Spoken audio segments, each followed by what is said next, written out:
He was no doubt a star. He was unique. I mean, unique even to look at. For Cedric, aesthetics came from a way of thinking. Trying to construct architecture as a philosophical endeavor.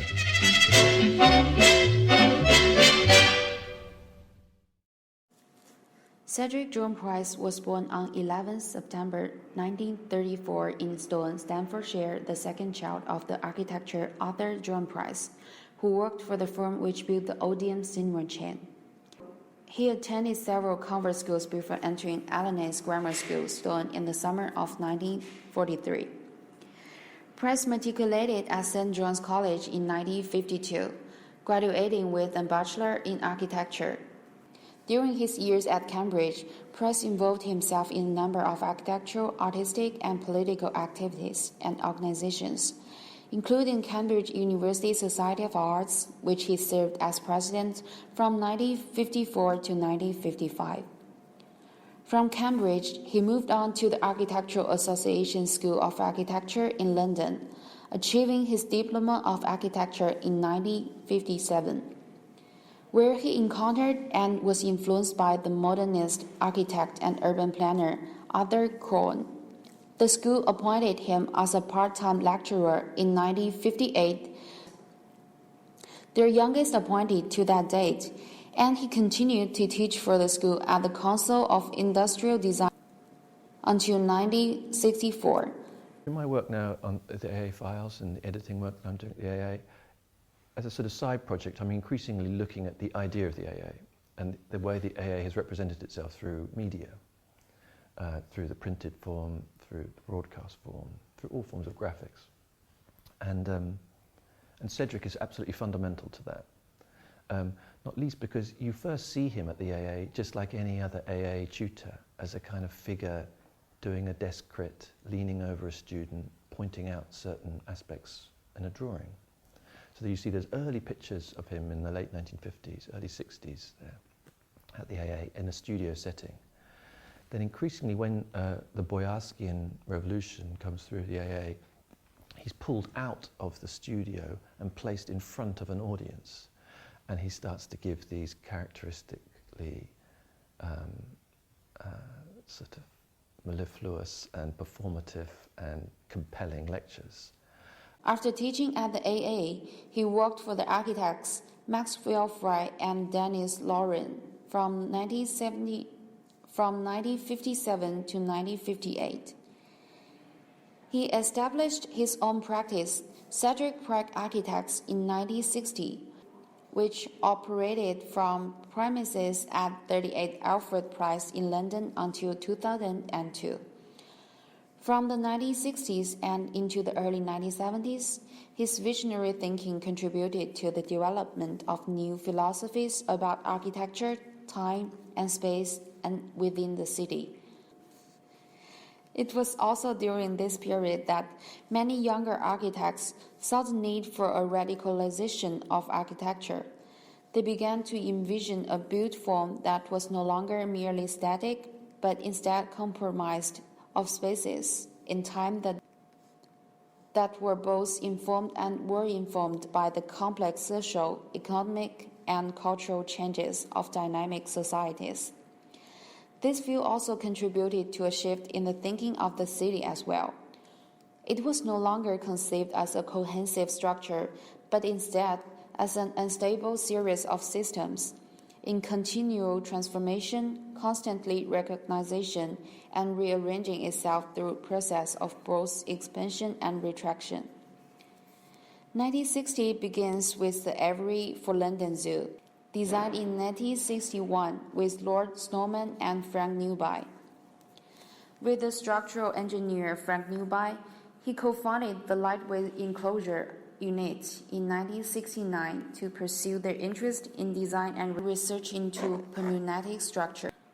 Among his more famous unbuilt schemes are the Fan Palace, for client John Littlewood, a significant influence in Richard Waters and Renzo Piano's design for the Central Pompidou in Paris, and the Pottery Sink Belt in 1964, a visionary scheme for mobile learning and economic regeneration plan for a vast area in North Staffordshire, as well as proposals for South Bank redevelopment in London in the early 1980s, which included a giant ferry wheel, a precursor to the London Eye in 1984. Price continued to be a lively contributor to architectural education in the ensuing decades, both in the UK and abroad. He was visiting lecturer at the Cranbrook Institute of Science, Michigan in 1966.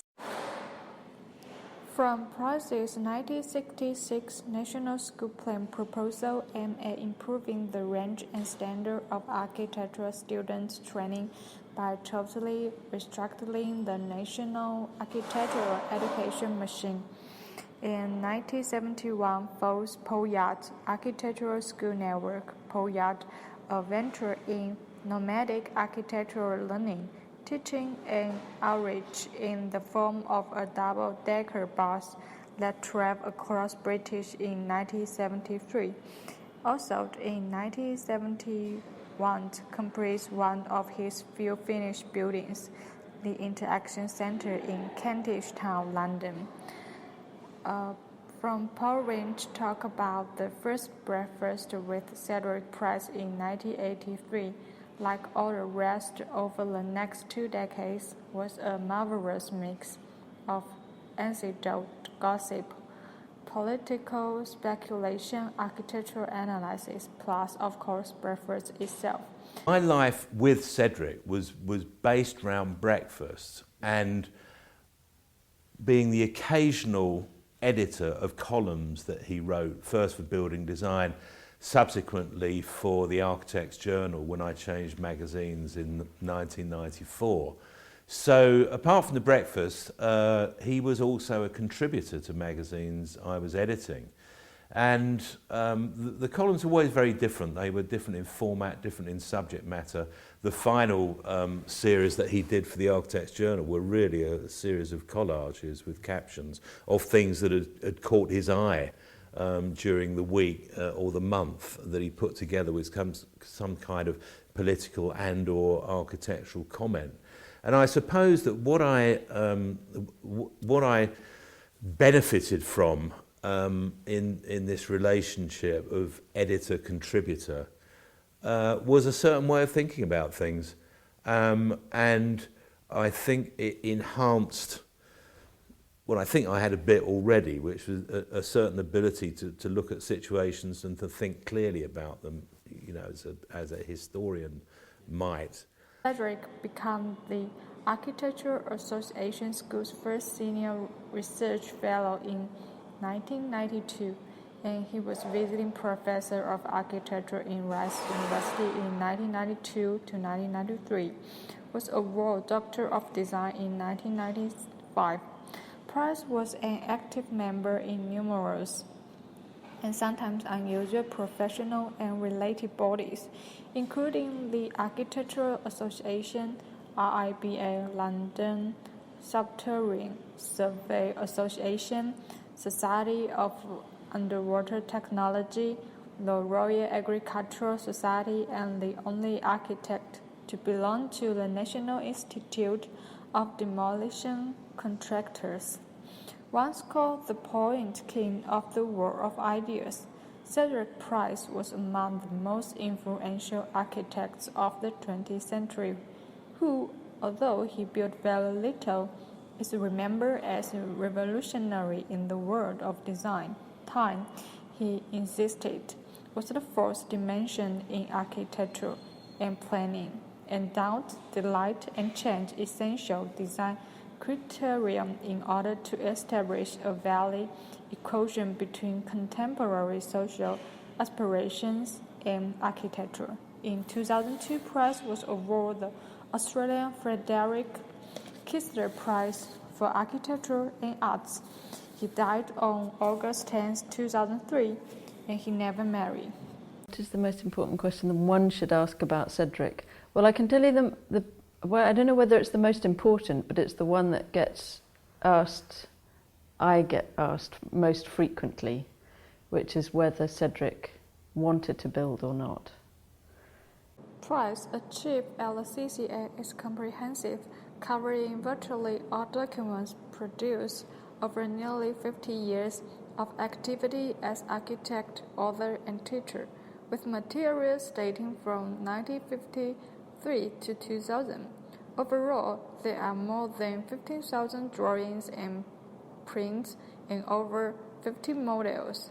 In all, the achieved comprises some 200 projects ranging from student work of the 1950s at Cambridge and the Architectural Association to projects undertaken in 2000.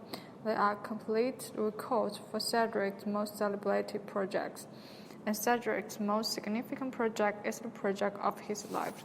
In many a cartoon self-portrait, he depicts himself in profile, capturing in a few deliberate lines his most distinctive features: that straight, curlback hair, small smiling eyes, counterbalanced by downturned mouth clapping tightly on a cigar from which smoke issues forth, with the hint of rounded shirt collar at the neck. Cedric Price, the man and the architect, practiced both humor and wit in equal measure.